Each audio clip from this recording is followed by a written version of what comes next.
Welcome to all. सध्या तुम्हाला माहित असेल की इराण आणि अमेरिका, इराण आणि इस्रायल यामध्ये एक टेन्शन सुरू आहे, एक युद्ध सुरू आहे. आता बेसिकली तुमचं त्याला काय म्हणतात की डोक्याचं दही झालेलंच असेल की सर कधी ट्रम्प मधामध्ये येतो, कधी इस्रायल मधामध्ये येतो, कधी इराण मधामध्ये येतो. ह्या तीन एका जागी गोष्टी सर या जरा मिक्स झालेल्या आहे.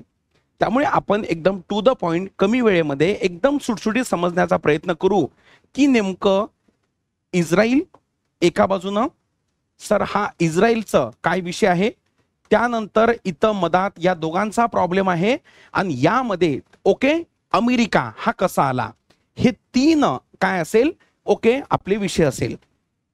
व्हिडिओ आपण त्या प्रमाणात समजण्याचा प्रयत्न करू की परीक्षेत प्रश्न आला तर तो सॉल्व्ह झाला पाहिजे.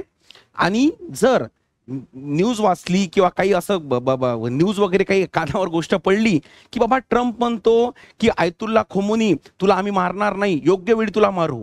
आता सर इस्रायल आणि इराण या दोघांचा प्रॉब्लेम चालू आहे, हा याला का बरं धमकी देतो सर?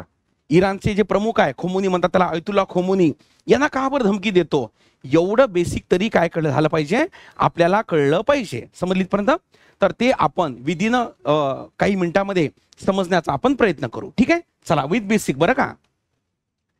आता मग विषय काय आहे की जे सध्या इश्यू चालू आहे, काही राजनीतिकार असं म्हणतात, पॉलिटिकल सायंटिस्ट, की यामुळे तिसरं महायुद्ध सुद्धा होऊ शकते. हे आता नाही, शीत युद्धाच्या काळापासनं सेकंड वर्ल्ड वॉर पासून हा मुद्दा चर्चेचा आहे बरं का, की केव्हाही यावरून तिसरं महायुद्ध भडकू शकते असं काही पॉलिटिकल सायंटिस्टचं हे म्हणणं आहे. तर काय विषय आहे पहिल्यांदा व्यवस्थित समजून घेऊ आपण. बघा, जास्त मी काही किचकट करत नाही, विषय एकदम आपल्या सोप्या भाषेमध्ये, चौकातल्या भाषेमध्ये हा विषय क्लिअर करतो. कार्यक्रम सुरू होतो 1948 पासनं, बरोबर. त्याच्या आधी पण याचा कार्यक्रम आहे ज्याला बाल्फोर डिक्लेरेशन म्हणतात. जे बाल्फोर डिक्लेरेशन 1917 मध्ये झालं. मी काही तिकडे जात नाही. बाल्फोर डिक्लेरेशन काय आहे फक्त लक्षात घ्या की बाल्फोर डिक्लेरेशन हा ब्रिटन आणि यहुदी या दोघांमध्ये झालेला होता. संदर्भ पुढे येईल तर काय येईल मी तुम्हाला सांगतो. तर आपली स्टोरी सुरू होते 1948 पासनं. आणि 1948 मध्ये काय होते तर युनायटेड नेशन एक इस्रायल नावाचा एक नवीन देश तयार करते. कोणापासनं तर तो तयार करते फिलिस्तीन पासनं. फिलिस्तीन या देशापासनं हा एक नवीन देश तयार होतो, इस्रायल, बरोबर. कसा काय तयार होतो तर ऍक्च्युली 2 मिनिटापूर्वी आठवते मी तुम्हाला बाल्फोर डिक्लेरेशनची घोषणा केली होती. बाल्फोर डिक्लेरेशन हा काय असतो तर इंग्लंड आणि इंग्लंडच्या विरोधामध्ये जर्मनी असते. तर जर्मनीमध्ये जे यहुदी लोक असतात त्यांचा सपोर्ट घेण्यासाठी ब्रिटन काय म्हणतो यहुदी लोकांना, इथं बघा एका बाजूनं ब्रिटन ओके, एका बाजूनं काय जर्मनी. या जर्मनीमधील जे यहुदी लोक असतात म्हणजे ज्यू लोक, यांना सपोर्ट घेण्यासाठी हा ब्रिटन काय करतो 1917 मध्ये म्हणजे वर्ल्ड वॉरच्या दरम्यान त्यांना म्हणतो की जर मी महायुद्धामध्ये जिंकलो तर मी तुम्हाला एक नवीन देश देईल. समजले इथपर्यंत? मग सेकंड वर्ल्ड वॉर समाप्त होते.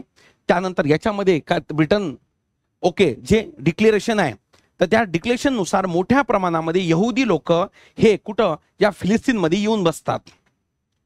समजलं नसेल तर सिंपल भाषेमध्ये लक्षात ठेवायचं, हे मोठ्या प्रमाणात स्थलांतरण झाल्यामुळे पहिल्या आणि दुसऱ्या महायुद्धानंतर हिटलर आणि मुसोलिनीच्या जाचाला कंटाळून खूप सारे लोक ह्या इस्रायलमध्ये येऊन बसले आणि इथं फिलिस्तीनमध्ये येऊन बसले. आणि फिलिस्तीनमध्ये येऊन बसल्यानंतर त्यांनी स्वतंत्र देशाचीच मागणी केली आणि तो देश म्हणजे इस्रायल. समजलं का? नसेल समजलं तर 2 मिनिटांमध्ये समजून सांगतो.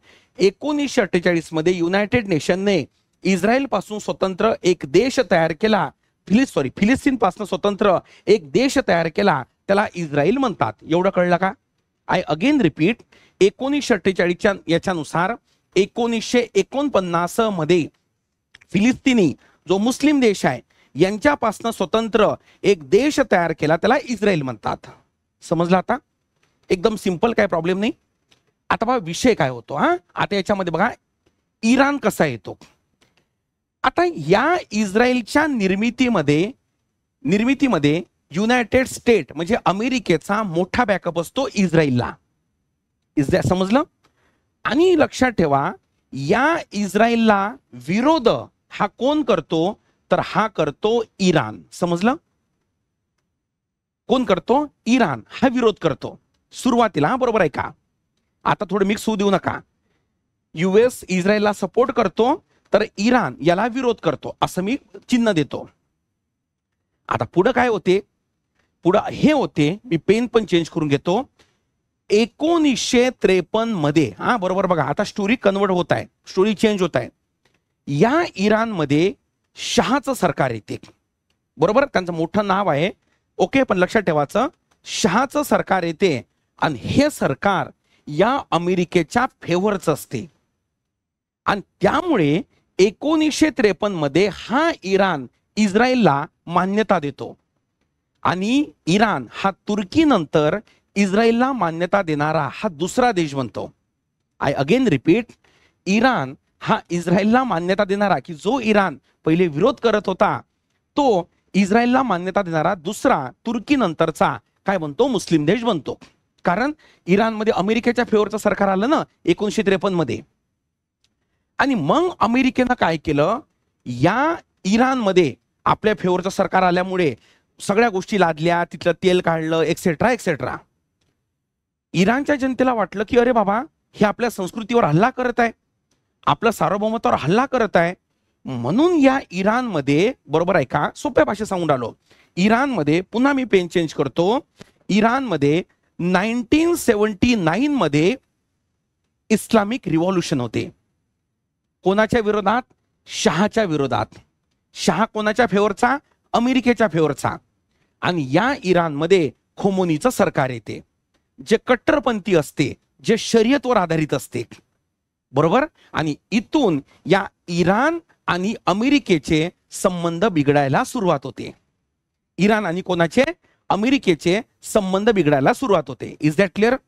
आणि यामध्ये बघा, ओके, अमेरिका म्हणजेच इस्रायल, म्हणजे तुम्हाला आंतरराष्ट्रीय संबंध समजायचे असेल तर असं म्हणतात की या अमेरिकेनं निर्माण केलेला एक डमी देश म्हणजे इस्रायल आहे.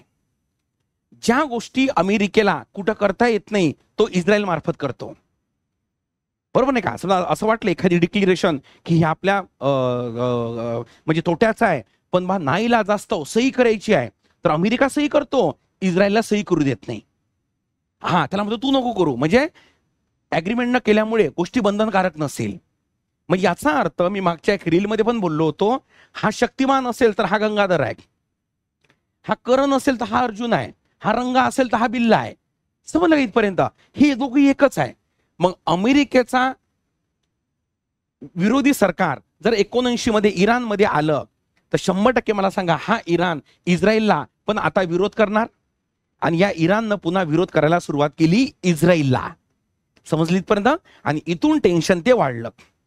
मग अमेरिकेनं इराणवर त्याला काय म्हणतात की म्हणजे आर्थिक प्रतिबंध लावले. आणि कारण काय सांगितलं की बा इराण काय करतो? न्यूक्लिअर एनरिचमेंट प्रोग्राम, म्हणजे सोप्या भाषेमध्ये अणुबॉम्ब बनवतो. युनायटेड नेशन मार्फत तिथं डेलिगेशन पण पाठवलं, तसं काही दिसलं नाही, तरी पण आर्थिक प्रतिबंध लावले. आणि अमेरिकन ट्रेड ऍक्ट नुसार अमेरिका ज्याच्यावर आर्थिक प्रतिबंध लावतो इतर देशांना पण लावावे लागतात, नाही तर अमेरिका त्यांच्यावर लावतो. मग तुमचा प्रश्न, सर एवढं काय अमेरिकेची दादागिरी चालते हो? आता सध्या चालत नाही, पण त्या काळामध्ये एकूण व्यापारामध्ये अमेरिकेचा वाटा 55% होता, 55% होता. आणि तेव्हापासून लक्षात ठेवायचं, हा टेन्शन चालू आहे. म्हणजे मी याला पुन्हा ओके सोप्या भाषेमध्ये घेतो. एका बाजूनं US म्हणजे अमेरिका आणि एका बाजूनं इस्रायल आणि दुसऱ्या बाजूनं ओके कोण? इराण. हा कार्यक्रम म्हणजे बा ठिणगी कुठून पडली? तर ही ठिणगी पडली 1979च्या इस्लामिक रिव्हॉल्युशन पासनं, की जी इराणमध्ये झाली. इराणमध्ये शहाचं सरकार जाऊन तिथं कोणाचं सरकार आलं? खोमोनीचं सरकार आलं. आता जी खोमोनी आहे ना, आयतुल्ला खोमोनी, ते पद आहे बरं का. आणि इस्लामिक कंट्रीमध्ये पॉलिटिकल आणि रिलिजियस म्हणजे धार्मिक आणि राजकीय दोन्ही प्रमुख एकच असतात. ते कट्टरपंथी आहे. Is that clear? आणि म्हणून त्याला काय म्हणतात की अमेरिका हा याला धमकी देतो इराणला. का बरं? कारण इराणनं इस्रायलवर अटॅक केला, इस्रायलनं इराणवर अटॅक केला, ते काही इम्पॉर्टंट नाही आहे. पण साहजिक आहे, याच्यावर अटॅक म्हणजे ऑटोमॅटिक याच्यावर पण अटॅक झाला ना, आणि यानं याच्यावर अटॅक करणं म्हणजे हा पण याच्यावर अटॅक करणं आहे ना. म्हणून डोनाल्ड ट्रम्प G7ची बैठक सोडून ताबडतोब अमेरिकेला परत गेले. कोणाच्या मदतीला? या शक्तिमान गंगाधरच्या मदतीला. हा शक्तिमान आहे ना अमेरिका. सोप्या भाषेत कळलं का मला सांगा? इथं समजणं इम्पॉर्टंट आहे. कारण कधी म्हणते अमेरिकाने इस्रायलला मदत केली इराणच्या विरोधात. तुम्हाला कळलं तर पाहिजे ना अमेरिका इस्रायलला का मदत करत आहे. तर त्याचं कारण हे सेकंड वर्ल्ड वॉर पासून आहे. 1953 मध्ये अमेरिकेनं आपल्या फेवरचं गव्हर्नमेंट आलं, 1979 मध्ये आपल्या विरोधातलं सरकार आलं. ओके, आणि तिथून हा कार्यक्रम चालू आहे. आणि हे जे छोटे छोटे लढाया होतात ना, आता प्रॉब्लेम काय? या इराणला सपोर्ट सगळे मुस्लिम देश करतात. कळलं? तर याला सपोर्ट सगळे बाकीचे लोक करतात. आणि म्हणून असं म्हणतात की या प्रॉब्लेममुळे बघा ना, हे इस्रायल आणि फिलिस्तीन यांचा पण प्रॉब्लेम हा चालू आहे. तर तो याच कारणामुळे. का बरं? तो का बरं? कारण या फिलिस्तीन पासनं इस्रायल हा देश तयार झाला ना. भारताचं परराष्ट्र धोरण सुद्धा 2014च्या आधी म्हणजे नरेंद्र मोदी साहेब यायच्या आधीपर्यंत फिलिस्तीनला सपोर्ट करत होतं. आता 14 नंतर इस्रायलला सपोर्ट केलं. इस्रायलला भेट देणारे खूप वर्षानंतर नरेंद्र मोदी साहेब हे आपले पहिले पंतप्रधान आहे बरं का. म्हणजे आता जे भारताचं परराष्ट्र धोरण आहे हे इस्रायलच्या फेवरच आहे. इस्रायलच्या. आपण दुसऱ्या बाजून लक्षात ठेवायचं, इराण सोबत पण आपली ऑइल डिपेंडन्सी भरपूर आहे बरं का. म्हणजे इराण सोबत तेलाच्या बदल्यात अन्न आपला कार्यक्रम चालतो. ठीक आहे. तर आता जे घटना का बरं घडली तात्कालीन कारण ती इम्पॉर्टंट नाही आहे. इम्पॉर्टंट एक आहे की तुम्हाला ही गोष्ट कळली का? पुन्हा मी एक वेळा राईट डाऊन करतो की इस्रायल बरोबर आणि इराण या दोघांचं का बरं जमत नाही. तर यांचं न जमण्याचं कारण ओके हा US आहे. US निर्माण केलेला हा इस्रायल डमी देश आहे. केव्हा निर्माण केला? 1949 मध्ये. UN 48 मध्ये तो रिझोल्युशन पास केला. ठीक आहे. कोणापासनं वेगळा केला? तर फिलिस्तीन पासनं वेगळा केला. फिलिस्तीन हा मुस्लिम देश. चला कळलं. इराण हा सुद्धा काय? मुस्लिम देश. बरोबर. आणि या इराणमध्ये 1979 मध्ये इस्लामिक रिव्होल्युशन झाली. कोणाच्या विरोधामध्ये? अमेरिकेचं जे फेवरचं सरकार होतं त्यांच्या विरोधामध्ये. आलं लक्षात इथपर्यंत? आणि म्हणून सध्या हे अस्थिरता चालू आहे. या छोट्या व्हिडिओचा उद्देश माझा एकच होता की तुम्हाला जे 3 गोष्टी सोबत आल्या इराण, इस्रायल आणि अमेरिका या समजून सांगणे. चला समजली इथपर्यंत? तर एक वेळा बघून घ्या. ओके, मला लेक्चर समजलं का? कॉमेंट बॉक्समध्ये नक्की सांगा. छोटे छोटे व्हिडिओ आपण घेण्याचा प्रयत्न करू आणि विशेष करून ते व्हिडिओ घेऊ आपण की जे कॉम्प्लेक्स आहे. मला तुम्ही इश्यू कॉमेंट बॉक्समध्ये सांगा, आपण नक्की त्यावर व्हिडिओ बनवू. ठीक आहे. चलो, थँक्यू सो मच.